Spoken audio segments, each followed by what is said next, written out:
Daniel 10, verso 11. Daniel 10, verso 11.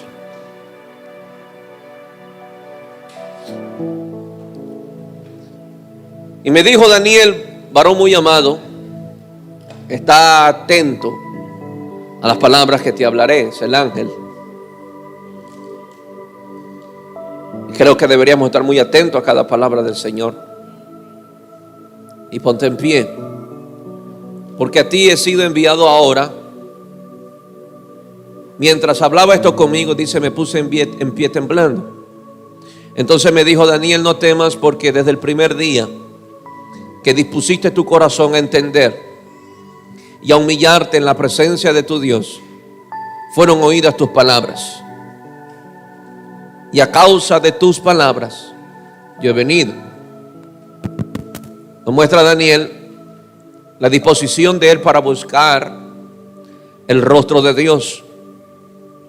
Y no solamente Daniel estaba haciendo una sencilla oración, y no simplemente Daniel decidió ayunar, como muchas veces hay ese sentir en nuestros corazones que decimos, yo quiero ayunar porque quiero buscar más a Dios. El ayuno de Daniel tenía un propósito, y podríamos decirlo de esta manera, su ayuno fue con entendimiento. Israel estaba siendo cautivo por Babilonia, era cautivo por Babilonia.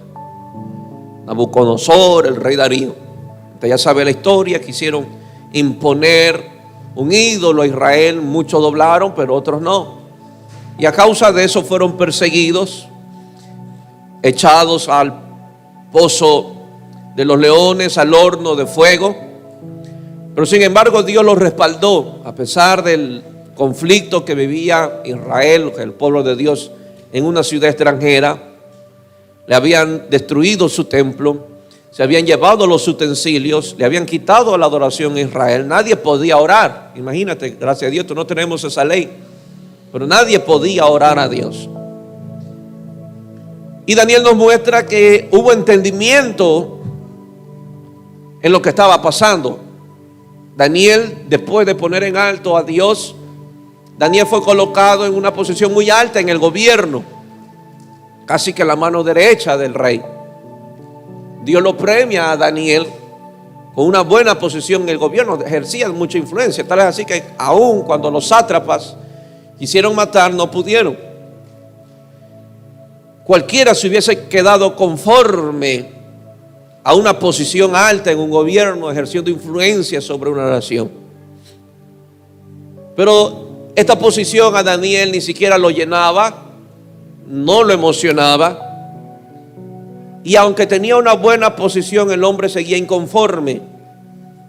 El hombre seguía inquieto, el hombre seguía desesperado por la situación que vivía el pueblo de Dios. Y dice el ángel que desde el primer día que él dispuso su corazón a humillarse y entender. Diga conmigo, humillarse y entender. Diga conmigo, a humillarse y entender. Daniel quería comprender más allá de la situación que estaba viviendo Israel y quería entender por qué del asunto. ¿Por qué el conflicto que vivía ahora Israel? ¿Qué es lo que venía para su pueblo? ¿Qué estaba escrito en el corazón de Dios? Daniel quería comprender y entender. Pero el ángel revela en el verso 13, mas el príncipe del reino de Persia se me opuso durante 21 días. Podemos ver la oposición de Satanás, de un principado, en un mensaje que el cielo iba a traer sobre Daniel, una palabra que es muy posible que iba a aclarar la preocupación de Daniel, iba a traer revelación, traer entendimiento de la situación que vivía. Y parece ser que los principados están a favor de iglesias ignorantes. Dios no le estaba dando poder a Daniel. Dios no le estaba dando nuevos niveles de unción. Dios no le estaba dando promoción. Dios no le estaba dando una nueva posición en el gobierno. Lo que Dios le estaba dando era revelación. Diga conmigo, revelación. Diga conmigo, revelación. Satanás no se opuso a que los 120 recibieran el poder del Espíritu, ¿no? Usted sabe la historia. No se opuso, sabemos que es la persecución, pero la persecución fue porque Jesús resucitó. No se opuso, no registra la Biblia que había un principado oponiéndose a que los 120 recibiesen el bautismo del Espíritu Santo de Dios, pero sí vemos un ataque que recibe Pablo a causa de las muchas revelaciones. Entendamos bien esto, por favor. Quiero enseñar y que usted pueda abrir su entendimiento.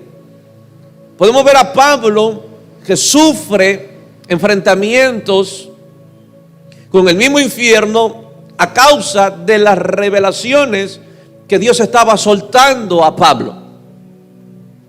Vemos a un Pablo queriendo conocer a Jesucristo, que oró por los corintios. Yo oro para que Dios le dé espíritu, sabiduría y revelación, el conocimiento de Cristo. Fue el mismo Pablo que trajo la revelación de la posición de la iglesia en el mundo espiritual. Fue lo que trajo la revelación de cómo podemos pelear frente a Satanás, cómo podemos estar armados frente a los ataques de Satanás. Y Pablo registra en sus cartas la oposición, el aguijón de carne que le vino a Pablo a causa de la revelación. O sea que hay algo que se opone a Satanás, y es a que alguien reciba una revelación del cielo, sea que lo toque en su cuerpo, o sea que le cierren el cielo.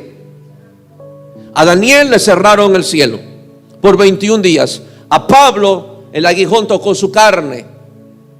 Pero este fue el resultado de que alguien decidió entender, comprender, ir más allá que una oración, ir más allá de un ayuno, ir más allá de una vigilia. El hombre quería escudriñar, entender, buscando una revelación para su vida, para la iglesia del Señor, y en caso de Daniel para todo un pueblo.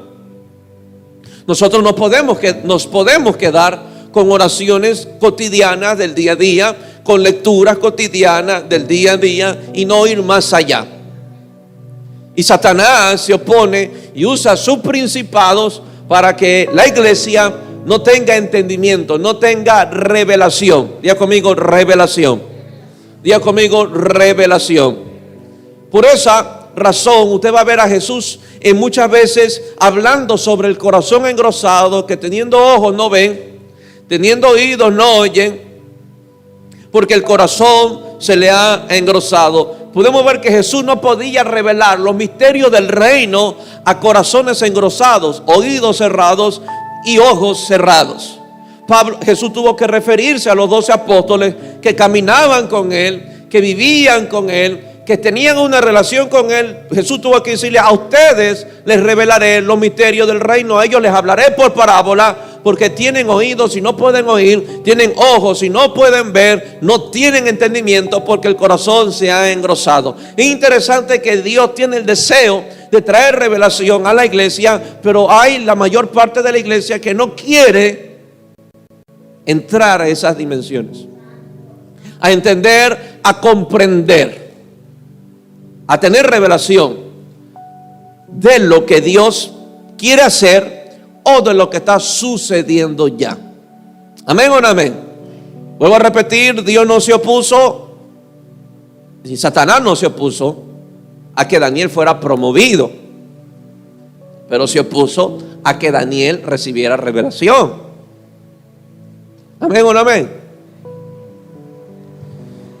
Verso 13: mas el príncipe del reino de Persia se me opuso durante 21 días.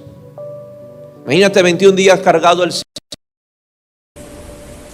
Uno de los principales príncipes vino para ayudarme y quedé allí con los reyes de Persia. He venido para hacerte saber, diga conmigo, hacerme saber lo que ha de venir a tu pueblo en los postreros días, porque la misión es para eso. ¿Qué venía a darle una nueva unción? A bendecirnos económicamente, a soltarle poder, simplemente a comunicar. Diga conmigo, a comunicar. Diga conmigo, a comunicar. Créame que Dios ama a todos, pero Dios no habla con todos. O sea, Dios no trae revelación o misterio con todos, solo con aquellos que Dios ha dispuesto entablar una relación. ¿Por qué digo esto? David dice: Señor, tú amas la verdad en lo íntimo. David nos habla de una intimidad con Dios. David nos habla de una relación con Dios. Y a continuación de ese verso dice: y me haces comprender sabiduría. O sea, David nos enseña que a medida que se tiene una relación con Dios es que comprendemos. A medida que se tiene una relación es que nuestro entendimiento se abre. No es una oración, no es venir a congregarnos, no es un ayuno, es una relación. Ya conmigo, una relación. Es una comunión diaria, constante, donde yo hablo, Él me escucha, Él me habla y yo escucho. Entonces, donde empieza Dios a comunicar asuntos que es muy indispensable y muy necesario que comprendamos, porque si no, muchos se bajarán, muchos tirarán la toalla, muchos renunciarán, muchos se desgastarán y no saben por qué. No saben por qué. Se dañan los corazones y no saben por qué. Hay guerra entre hermanos y no saben por qué. Y simplemente creemos que la cualidad que hace a alguien diferente a mí no sabe por qué. Entonces, hasta que no entremos en comunión con Dios y que Dios nos revele los asuntos de nuestra vida, seguiremos entretenidos, ciegos en muchas verdades. Amén o no amén. Mi tema de hoy es una pregunta: ¿hay entendidos que busquen a Dios? ¿Hay entendidos que busquen a Dios?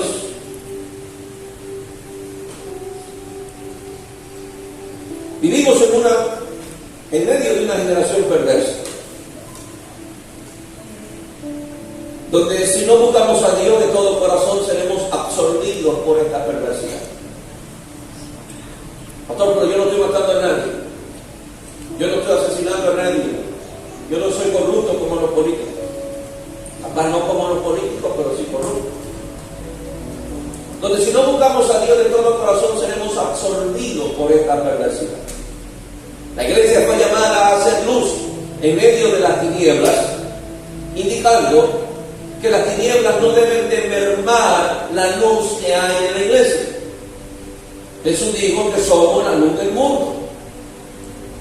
Y la luz, aún naturalmente, solo se prende en las noches. ¿Amén? Que Jesús nos dijo: tienen que brillar ante el mundo, sea como esté el mundo. Sea si está una densa oscuridad o no, la iglesia está llamada a hacer luz. Ya conmigo, hacer luz. Indicando que la oscuridad del mundo no puede mermar la luz de la iglesia. Amén o no. Y vamos a ir comprendiendo, espero que Dios me dé el tiempo. Quiero que se dé cuenta cómo la tiniebla del mundo está mermando a muchos creyentes. Cómo la densa oscuridad está contaminando a muchos creyentes. Y muchos creyentes no saben por qué no hay pasión para buscar a Dios. No entienden por qué ya no oran como antes. Ya no buscan a Dios como antes. Ya no sirven a Dios apasionadamente como antes. Y como no saben, viven normalmente. Porque no hay entendimiento. No es lo mismo, ya no es igual venir todos los días a la iglesia. Bueno, ahora escogemos. Ahora tomamos opciones, qué días ir y qué días no ir. Como que para muchos no es urgente, no es necesario. Y si damos cuenta la perversidad del mundo, y hablo que la perversidad del mundo también entra la ambición al dinero, porque sigue siendo perverso, porque la raíz de todos los males no es el dinero, es el amor hacia él, perverso. Y estamos metidos en medio de esa perversidad y creemos que no está pasando nada. Es obvio que hoy los cielos están más pesados que antes. No sé si usted lo ha sentido. Cómo cuesta orar, cómo cuesta buscar a Dios, cómo cuesta abrir el cielo. Aparentemente Dios no aparece, Dios no se siente. Buscamos a Dios y el mundo sigue peor. Es obvio que los cielos están más pesados que antes. Es interesante que en un video que vi había un cura en una manifestación de los LGTB haciendo protesta, y había llegado un muchacho, qué sé yo, de 30 y pico de años a predicarle a toda esta comunidad de que si no se arrepienten, Cristo va a venir como ladrón en la noche y se los va a llevar. O sea, serán condenados. Y esa protesta comenzó a empujarlo, a sacarlo en medio, porque no querían escuchar a este hermano. Y mientras el muchacho se grababa, porque se estaba grabando mientras predicaba en esa protesta, sale en la cámara que ahí había metido un cura con un letrero que dice: yo estoy a favor de los niños trans. Un cura. Un cura. Es obvio que los cielos están más pesados que antes. Hoy vemos creyentes desanimados, sin pasión, sin fuego, sin ardor. Lamentablemente, yo sé que yo tengo problemas con los que se duermen. Los problemados son ellos, pero solamente llegan a la iglesia a dormir. ¿Tú crees que eso es normal? Si yo no conociera el evangelio, si yo no quiero conocer el evangelio, yo no quisiera ser como esos creyentes.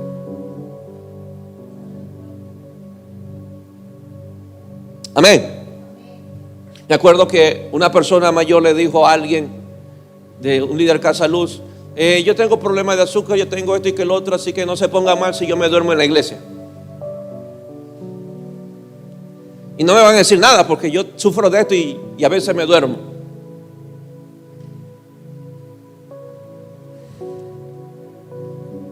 Yo amo a los que vienen y capaz se duermen, pero créanme que los problemados son ellos, no yo. Y por amor a ellos, muchas veces me toca exhortar la mala maña y en muchos casos demonios que adormecen las almas, para que Satanás le robe la semilla que puede dar fe. Amén. Yo los amo, y si quiere venir a seguir durmiendo, duérmase. Le doy, si quiere, le doy una almohada y acuéstese. Pero dile que a tuyo: no te quejes después de cómo te azota Satanás. Amén.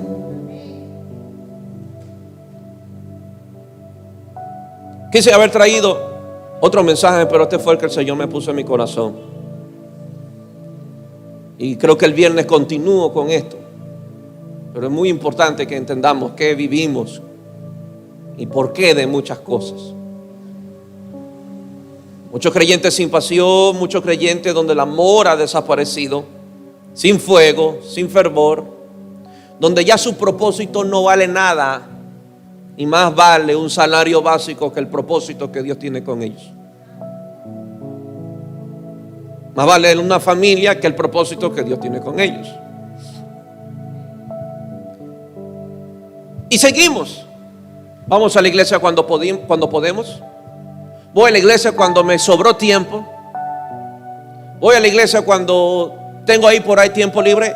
Y podemos pasarnos la vida y creer que estamos bien. Ese es el más grande engaño del ser humano, de creer que está bien cuando está mal. Y muchas veces tiene que creerse sus propias mentiras, para que sus propias mentiras terminen siendo verdad y se transformen en una excusa. Es que esto, es que el otro, es que aquello, es que lo de acá, es que el trabajo, que el jefe, es que esto y que el otro. Y no se dan cuenta que es un conflicto por el alma. Solamente han alcanzado a ver al jefe, solamente han alcanzado a ver la persona, pero no saben qué está detrás de todo eso. Y como no saben, no pelean. Como no saben, no doblan rodillas. Como no saben, no oran. Como no saben, no ayunan. Y no creen ni siquiera en los sucesos que acontecieron cuando tuvieron jefes malos, pero hombres que se humillaron a Dios y hallaron gracia. Si no vas a creer la Biblia, no sé a qué religión tienes que irte. Pero Esther no halló gracia. ante un dictamen donde iban a matar a todos los judíos. Nehemías no halló gracia. Pero ¿qué hicieron ellos? Pelear. Fueron aquel que podía darle la gracia para obtener victoria ante esos jefes.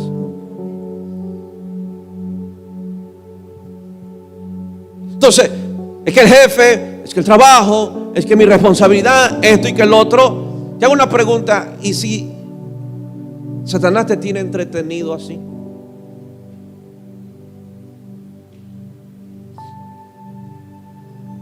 Algunos tienen miedo de entregarse a Dios completamente. Pero créame, es lo mejor que usted puede hacer. Muchos le ponen resistencia porque temen ser absorbidos por Dios. Y están en el medio. Son tonos grises. Tonos grises. La maldad está cargando el cielo. La maldad está cargando el cielo. Mire las nubes cómo se ponen nomás. La maldad está cargando el cielo. Y nosotros como iglesia no podemos ceder ante el ataque del enemigo. Como cantábamos, abre el cielo, abre nuestros ojos, como Eliseo. Oh, si se nos abrieran. Si se nos abriera entendimiento, si pudiéramos ver, si pudiéramos percibir, no tendríamos la actitud que muchas veces optamos tenerla. Y no nos estaríamos entreteniendo en cosas superficiales, sin valor eterno. Muchas veces le he tenido que decir a mi esposa: mi amor, yo estoy decidido a Cristo. Yo no voy a pasarme a perder el tiempo lo que hace fulano, lo que hace sultano, la iglesia de acá, la iglesia de Mengano. No. Porque pude entretenerme, y Pablo le dijo a uno de sus hijos espirituales: no te entretengas en cosas como estas. Pablo fue el que nos escribió nuestra mirada en las cosas de arriba, que son eternas, despegando nuestra mirada de la tierra, que son temporales. La maldad está cargando el cielo, y nosotros como iglesia no podemos ceder el ataque del enemigo. Y no solamente me refiero porque usted diga: es porque lo que está pasando en el país. No, es lo que está pasando en el mundo. Esto no es de Ecuador, y esto no es de ahora, esto es de siempre. Pero han habido temporadas como que la maldad se calma, es como la hierba mala, que usted la arranca, después de un tiempo vuelve a salir ahí mismo lugar. Pero han habido temporadas donde la maldad se ha acrecentado y donde aparentemente el pueblo de Dios ha estado esclavo, cruzado de brazos, atado. Pero han habido hombres que han comprendido, y han sido pocos los que han desatado a la gloria de Dios, y la maldad se ha ido desvaneciendo. Amén. 850 profetas del lado de Jezabel y acá, comiendo de la mesa de ellos. Y había unos pocos profetas, unos pocos hombres que cuidaban a los profetas de 50 en 50, los escondía y los alimentaba y les daba pan. Había unos pocos que trajeron una reforma a Israel en medio de un pésimo gobierno como el de acá y de Jezabel. O sea que podemos ver la gloria de Dios aún en medio del presidente más corrupto que nos toque. Puede ser el gobierno más sodomita, pero la gloria de Dios no merma ante la maldad de un hombre. Pero Dios espera que haya uno que se pare en la brecha, que Dios los busca y que tenga a favor de una nación. ¿Amén o no amén? Ahora, Filipenses 2:14.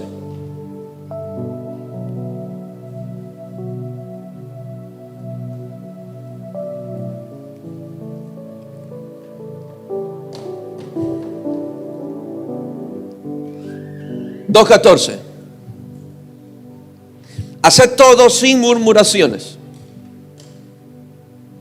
y contiendas. Y la esencia de este pasaje es de la perversidad del mundo. Y la perversidad del mundo está en las murmuraciones y las contiendas. Vi un reporte que había casi la mayor parte de asambleístas que votaron a favor del porte de armas. Una vez que el presidente lanzó el porte de armas, todos los que votaron le dieron la espalda. ¿Me van a decir que eso no se murmuró a la espalda del presidente? Y lo tiraron al agua al pobre presidente. Y todos los asambleístas le dan la espalda, lo critican, las entidades comienzan a atacar el dictamen del señor presidente. Yo no estoy a favor, por cierto. No van a decir, ay pastor, usted está a favor. Pero para que se den cuenta que estas murmuraciones, estas contiendas, no sucede dentro de la iglesia, en el mundo que acontece esto, pero que está mermando la luz de la iglesia, que está introduciéndose hacia el corazón de la iglesia, y la iglesia está adoptando un sistema del mundo. 15. ¿Para qué nos pide que todo lo que hagamos sea sin murmuraciones y contiendas? ¿Para qué nos pide? Para que seáis irreprensibles. O sea, un murmurador, alguien que vive en contiendas y en enemistades, dile que a tuyo no es ni irreprensible ni sencillo.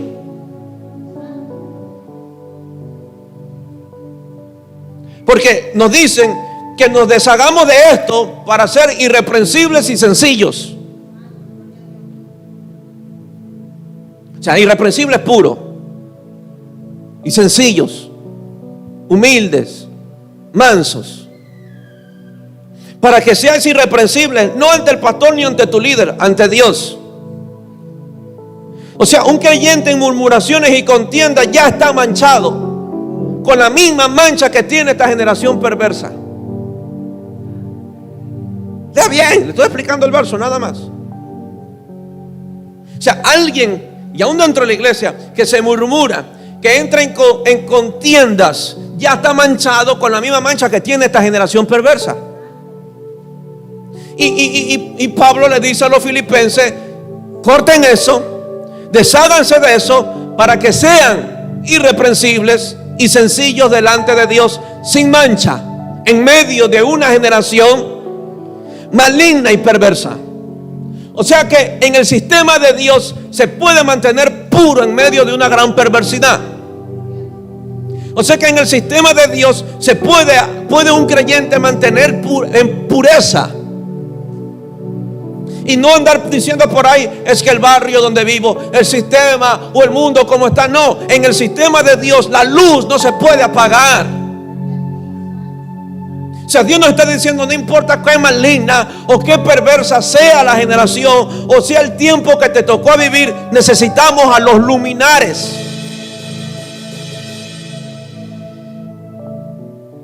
Qué lindo se aprecian las luciérnagas en la oscuridad, en el campo. Ante una gran noche, densa noche, usted puede ver esos bichitos como brillan. Y su mirada se despega de la oscuridad y se fija en esos pequeñas luciérnagas. Es una cosita, unos bichitos chiquitos, pero que alumbran, que te atraen. Para que seáis irreprensibles y sencillos, hijos de Dios. Ya conmigo, seamos sencillos, hijos de Dios, sin mancha, en medio. Dile que a tuyo, qué pena por ti, pero te tocó vivir en medio de esta perversidad. Nos tocó. Fue el diseño de Dios. Así lo planeó Dios, que Diego Guerra naciera en el 1990, en el 3 de marzo. Perdón, el 9 de marzo. Está variando el pastor. En el 9 de marzo del 90. Hoy, viendo el mundo como está, quisiera haber nacido 50 años atrás,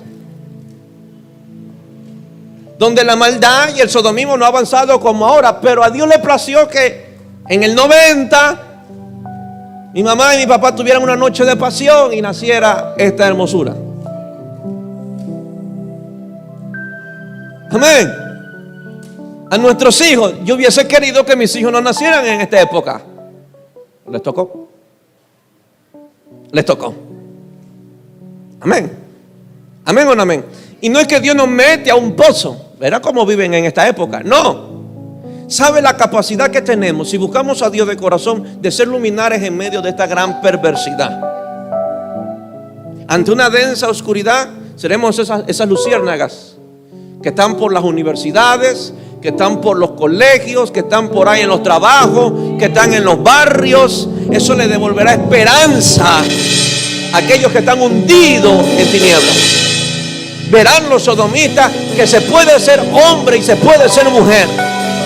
Verán aquellos que no tienen una identidad establecida, de cómo jovencitos de 13 años tienen su identidad bien clara y nada ni nadie los pueda confundir. No hay psicólogos, no hay sistema educativo, no hay gobierno que pueda confundir al que tiene claro sus convicciones. Se puede, la palabra nos dice que se puede. Se puede vivir puros en medio de una gran maldad. Jovencito, usted puede tener una identidad sólida en su vida en medio de los canarios, en medio de los binarios, no binarios, de los trans, de los LGTB. Se puede tener una identidad clara. Enseñarle a nuestros hijos que cuando se presenten ante ellos, ellos no titubeen, porque los van a ver. No importa cuánto usted los quiera guardar, tendrán que toparse con esta comunidad. Pero que cuando los vean o cuando ellos hablen, ellos no titubeen. Ellos no claudiquen en su corazón y en su mente. Enseñarles que eso es pecado. Enseñarle a sus hijos. Usted tiene que tener tiempo con sus hijos de sentarse en el mueble y predicarle la palabra. Porque ellos no son salvos porque lo acompañan a la iglesia. Mis hijos tienen que tener un encuentro con mi Señor.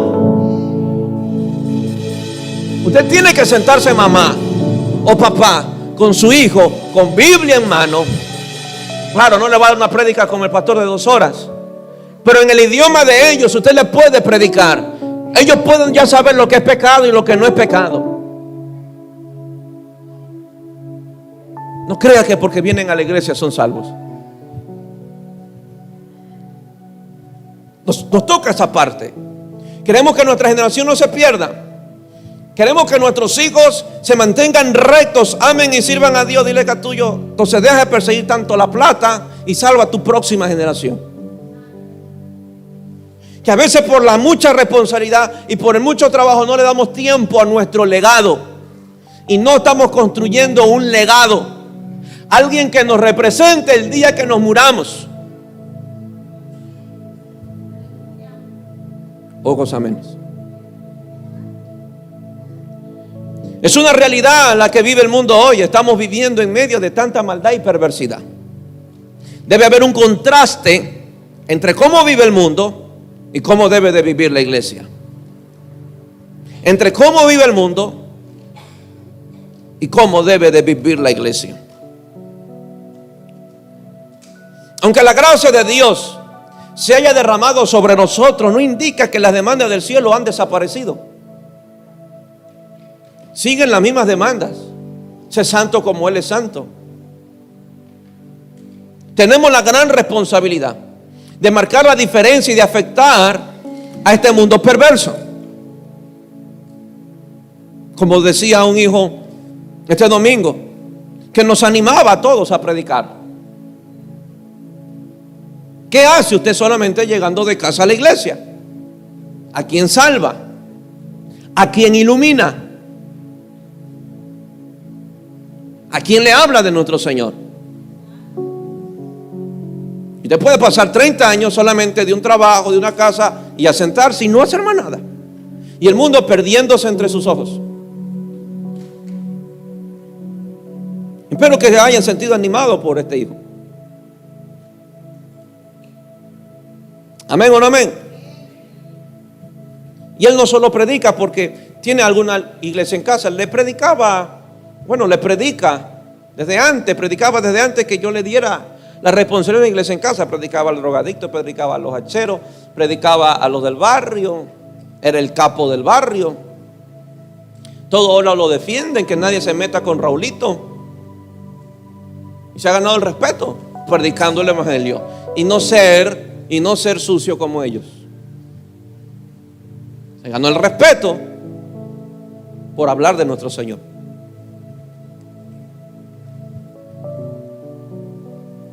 La gracia de Dios no vino a rebajar las demandas, iglesia. No nos equivoquemos que aunque los domingos lloremos, las demandas hayan desaparecido. No nos equivoquemos. Dile que a tuyo, no te equivoques.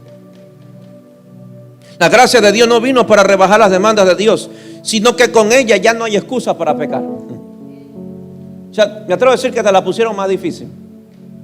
Ahora con la gracia ya no hay excusa para pecar. Porque si estás siendo débil, hay una provisión. Si estás siendo tentado, tienes provisión. Te la dieron. Tienes la gracia que te ayuda, el poder que se perfecciona en debilidad. Ya no hay excusa para pecar.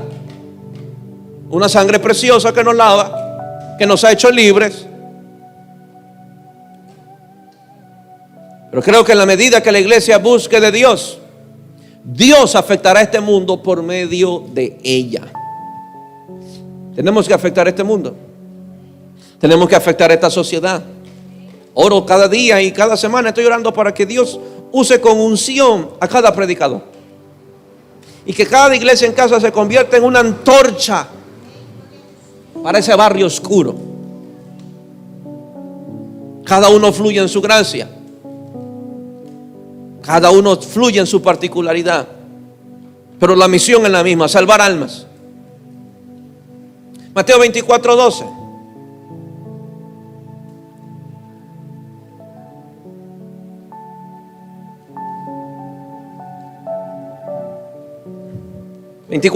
Y por haberse multiplicado la maldad, el amor de muchos se enfriará. Eso nos enseña el gran impacto que tendrá la maldad sobre el mundo. Y Jesús nos dice que la maldad se va a multiplicar. Esto no nos debe de sorprender lo que vivimos. La maldad se va a multiplicar. Y no sé cómo siga la maldad después de unos años. No sé hasta dónde llegue.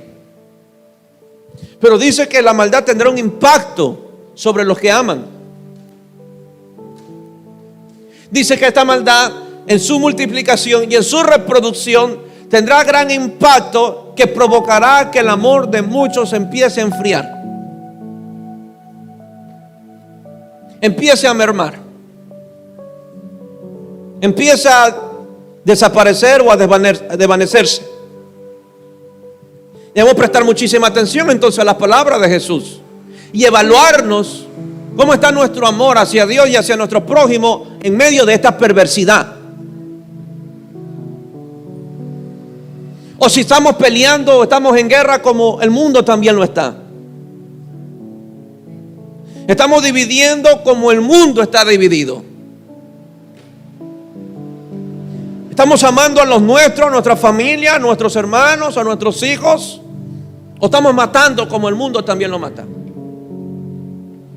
Es muy triste que un hombre vaya a matar a su hija de meses y contrate a sicarios para matar a su niña de meses. El propio papá. Sin corazón. Y usted sigue alimentándose de eso, va a tener un impacto en su vida.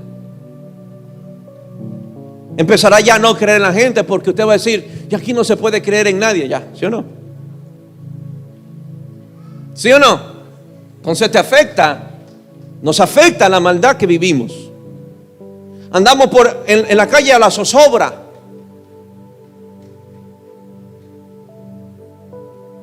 Nos aterroriza el motor de una moto. ¿Sí o no? Entonces la maldad está teniendo su impacto en los corazones y aún de los que nos llamamos creyentes. En vez de correr hacia ellos, correremos de ellos.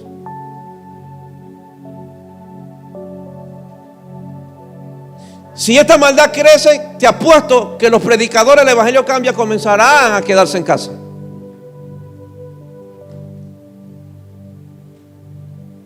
La cosa está seria.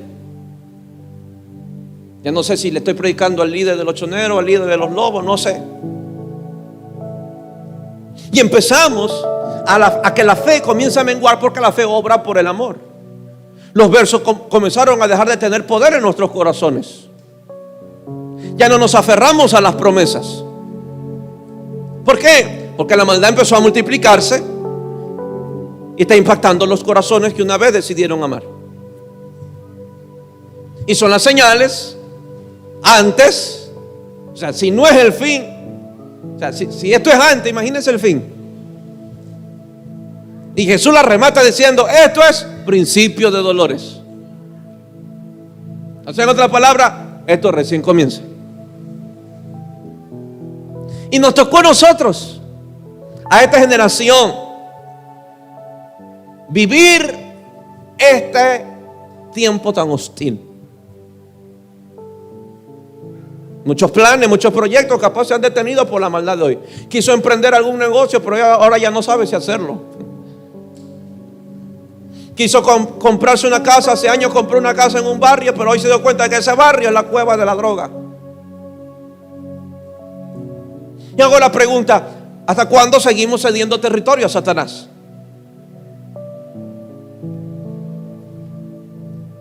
Hoy pusieron una bomba a la vuelta de mi casa y la explotaron.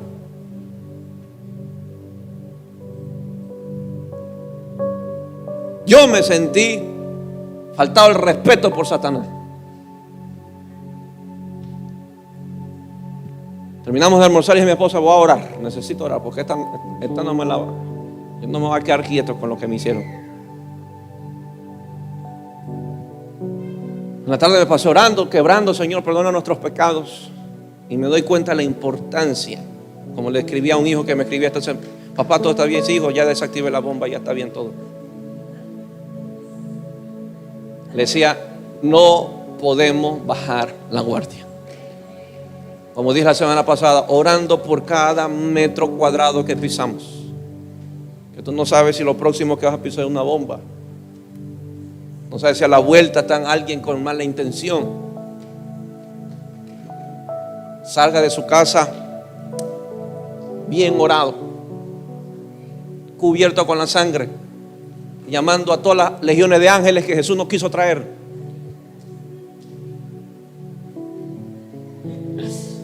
Amén. Pero no se eche sal, sino quedará salado por toda su vida.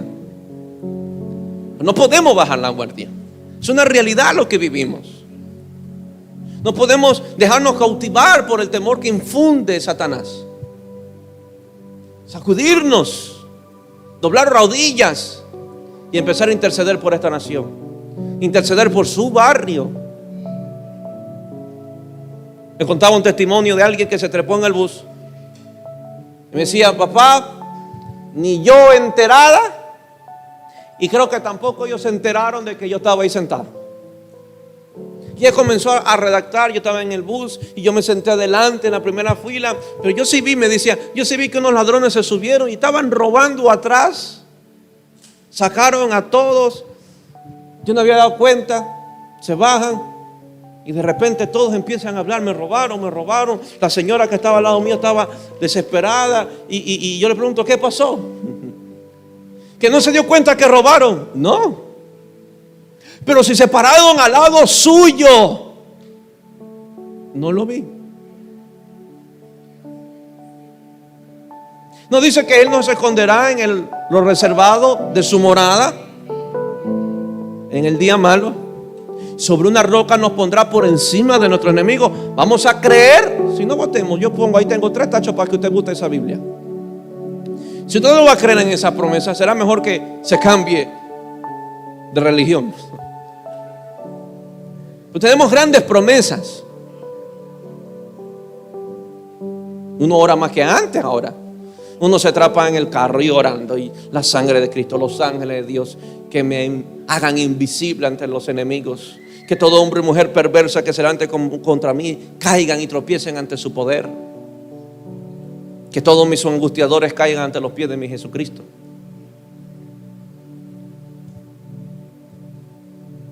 Tenemos que prestar mucha atención a las palabras de Jesús y prepararnos para estos tiempos difíciles. Si usted no come palabra, no habrá la vida de Dios necesaria para enfrentar las crisis que vive el mundo. Pero lo interesante de este verso es que no termina ahí. Vuelvo a leer el 2. Y por haberse multiplicado la maldad, el amor de muchos se enfriará. Mas el que persevere. Mas el que persevere. O sea, Jesús le habla a un grupo de creyentes a no retroceder. Y Jesús nos habla de que este tipo de creyentes o este remanente no va a ceder ante los ataques del enemigo. Diga conmigo, no va a ceder. Diga conmigo, no va a ceder. Sino que me habla de una generación que perseverará. Que aunque vea que el amor de otros se enfría, que aunque el amor de otros desaparece, ellos siguen amando. ¿Amén o no amén? Ellos siguen amando. Lo que pasa en el barrio va a robarnos el amor hacia Dios. Lo que pasa en el mundo va a robarnos el amor hacia las almas. Lo que acontece en nuestra sociedad va a robarnos el amor entre hermanos. De ninguna manera. Si la guerra es que sea en la calle, si la matanza y la sangre, el derramamiento de sangre que sea en la calle, pero no aquí adentro. Porque tenemos que perseverar hasta el fin. No unos cuantos días más, no un par de años más, hasta el fin. O sea, es interesante que Jesús me habla de una generación que no va a negociar sus principios,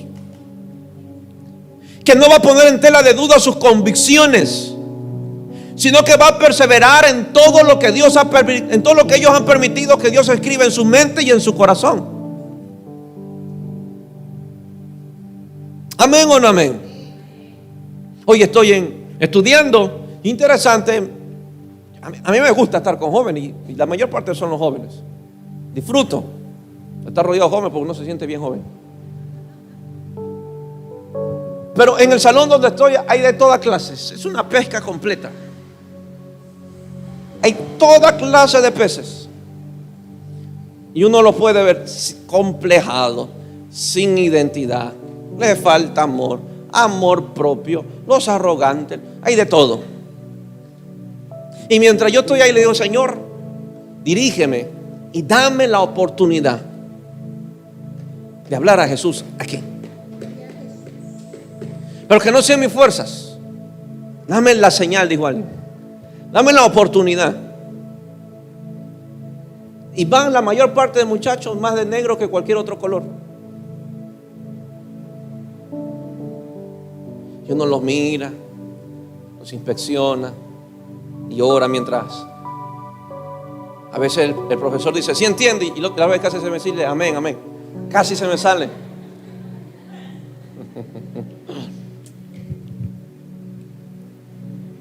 Pero bien.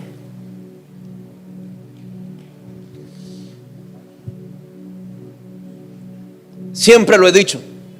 Si perseveramos buscando a Dios, perseveraremos ante cualquier circunstancia. Ahora sí empieza el mensaje. Abra su Biblia en Salmo 14. Este es un mensaje que termina en 10 horas. Salmo 14:1, por favor.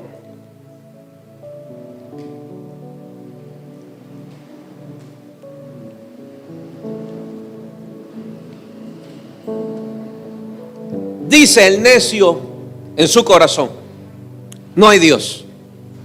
No hay Dios. Se han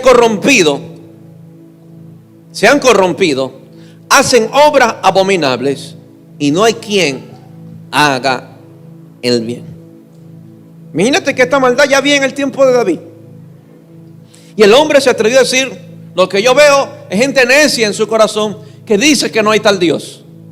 No buscan a Dios, por ende, no se humillan ante Dios y como resultado se corrompen. Como resultado hacen obras abominables y como resultado no hay nadie que haga el bien.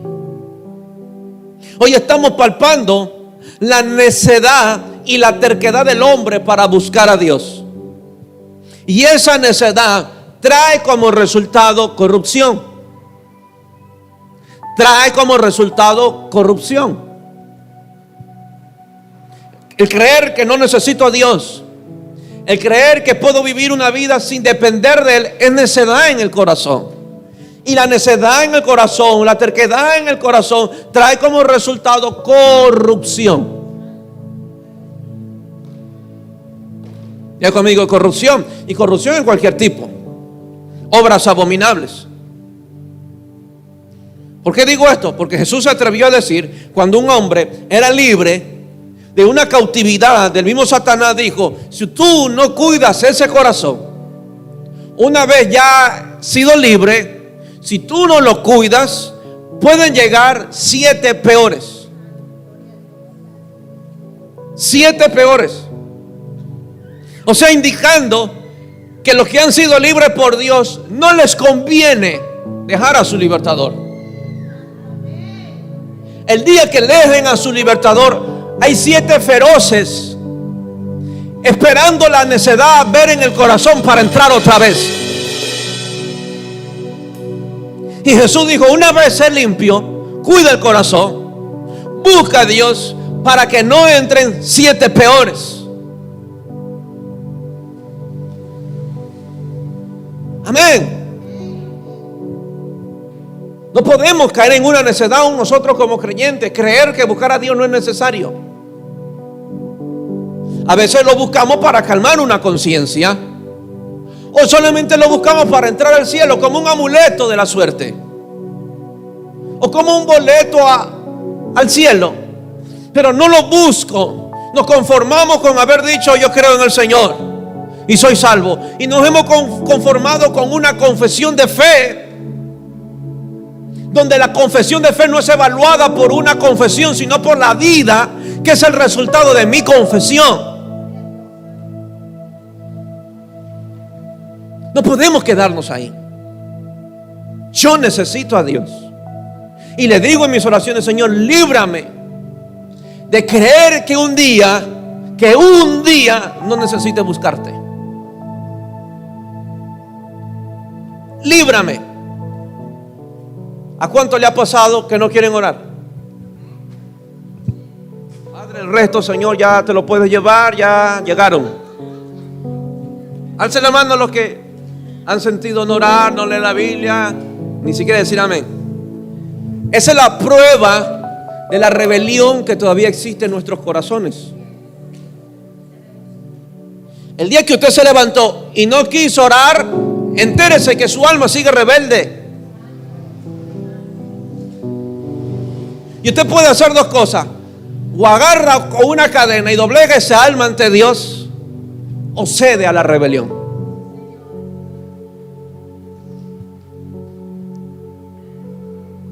Ese día se le probará a usted lo rebelde que es. Imagínate que ese día que no tenías ganas de orar, te llegó esa gana de no orar. ¿Qué pasa si llevan 2, 3 días y no oras? 4 días. ¿Qué pasa si tú ya crees que no es necesario a la iglesia y ya va 1 semana? Tú te darás cuenta del retraso que hay en tu vida, y te darás cuenta que la atmósfera es diferente para ti. Haga la prueba. Porque creemos que no va a pasar nada, y tenemos que creernos nuestras propias mentiras. Y si llegamos después de 1 semana o de 2 semanas, el mensaje que predica el pastor, ese es para mí, nos sentimos aludidos. Dile que tuyo: el pastor no sabía que ese día tú ibas a llegar. Entonces Satanás logró su objetivo. Por eso dijo salmista, aquí se la voy a leer.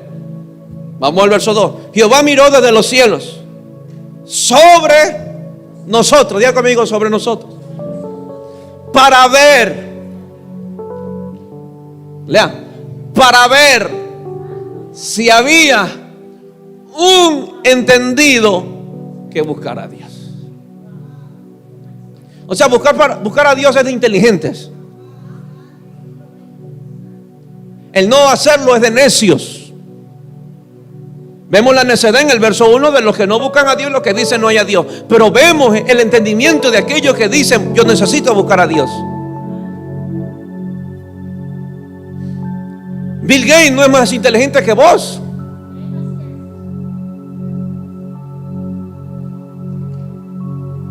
Capaz él tiene mucha información, tú tienes revelación de un Dios. Pero Dios dice, yo estoy desde el cielo mirando sobre Ecuador, sobre Guayaquil, sobre el suburbio, sobre la Sergia Toral, buscando un entendido que me busque. Qué interesante que nos muestra David la necesidad de Dios de buscar corazones entendidos, que se hayan volcado a Dios, que hayan visto y considerado la necesidad de Dios en su vida. Dios está en busca de ellos. No de gente que ora, no de gente cristiana, gente entendida, donde orar su media hora en la mañana no le es suficiente. Mi devocional no es una cuota que yo le pago a mi Dios.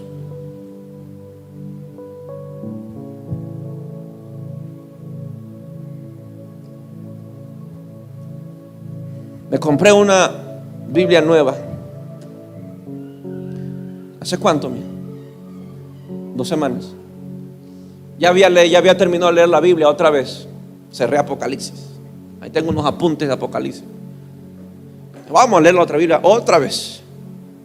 Y cuando uno la lee otra vez, siempre aparecen cosas nuevas. Tengo un chorrón de mensajes. Hace 2 semanas. ¿Y sabe por qué capítulo voy? Por el 10. Uy, el pastor solamente lee un capítulo diario. No, un capítulo me toma a veces 2 o 3 días.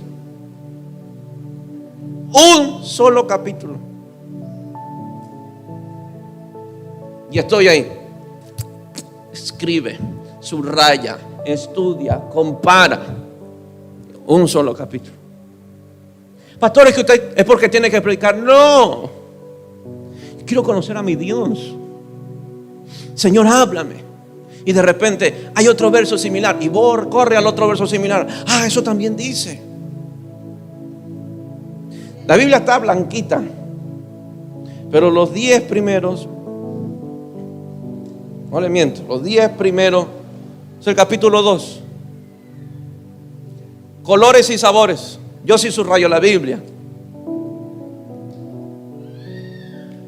Esto no es una carrera. Oh, ya estoy más calmado porque me leí 10 capítulos. De esos 10, ¿cuáles entendiste? No leamos la Biblia como que fuera una carrera de ratas. Yo quiero comprender a Dios, entender a Dios. ¿Qué me quiso decir? ¿Dónde puedo ver a Jesucristo aquí? ¿Qué puedo comprender y captar de Dios? Mañana lo vuelvo a leer. Me quedó una duda y lo vuelvo a leer y lo vuelvo a estudiar hasta exprimir lo que más pueda, hasta que el Espíritu Santo me enseña todo lo que tenga que enseñarme el capítulo 1 en el tiempo que vivo hoy. Porque mañana capaz vuelvo a leer a Génesis 1 y otras nuevas cosas el Espíritu de Dios tiene. Yo respeto lo que dicen. Uy, yo me leí 10 capítulos hoy, pastor. Gloria a Dios por ti. Síguelo haciendo. Pero ese es el trato de Dios conmigo. Y un día se lo compartí a mi esposa. Le dije, Dios me dijo que te dijera que te sientes a leer con una agenda y escribas lo que Dios te revela. Porque Dios se da a conocer por medio del entendimiento, por medio de lo que entiendes. Tú no conoces a Dios por una información, tú conoces a Dios por lo que entiendes. Seguimos leyendo. Ya cerré la Biblia. Mira lo que pasa a los que no buscan a Dios. Todos se desviaron. Esposa, no le conviene que su esposo deje de buscar a Dios, porque usted corre peligro. Su matrimonio corre un gravísimo peligro. Si usted está cómodo con eso, ahí usted.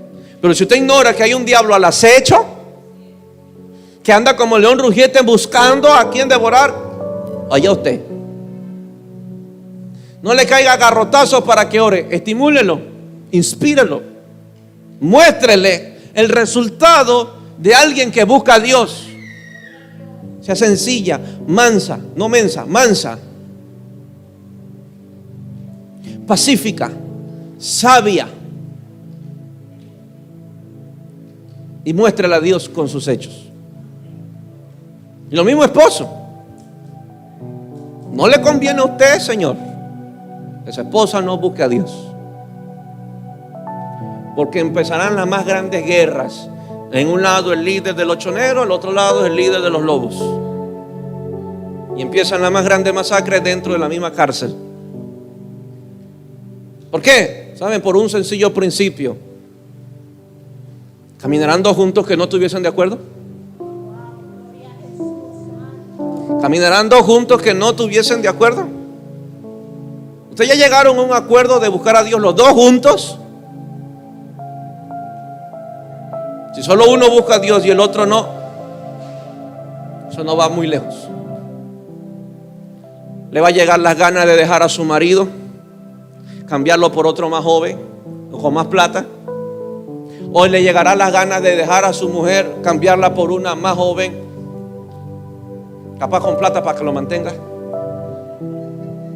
Porque algunas buscan mujeres con plata, con visión, porque hay un vago que no quiere trabajar. Usted no busca a Dios y empieza el peligro a correr. Padre, usted no busca a Dios, o sus hijos no buscan a Dios, corren gran peligro. Todos se desviaron. ¿Por qué? Porque habían necedad en su corazón, decían que no hay que buscar a Dios. Aún no se han corrompido. No hay quien haga lo bueno. No hay ni siquiera uno. Mira lo que dice el 4. No tienen discernimiento todos los que hacen iniquidad, que devoran a mi pueblo como si comiesen pan, y a Jehová no invocan. O sea que los que no invocan a Dios no tienen discernimiento, no hay entendimiento, están brutos, tan brutos. No buscan a Jehová. Como no hay discernimiento, hacen iniquidades. Hoy casi me paro a diferir con el profesor. Estaba enseñando cosas que no es.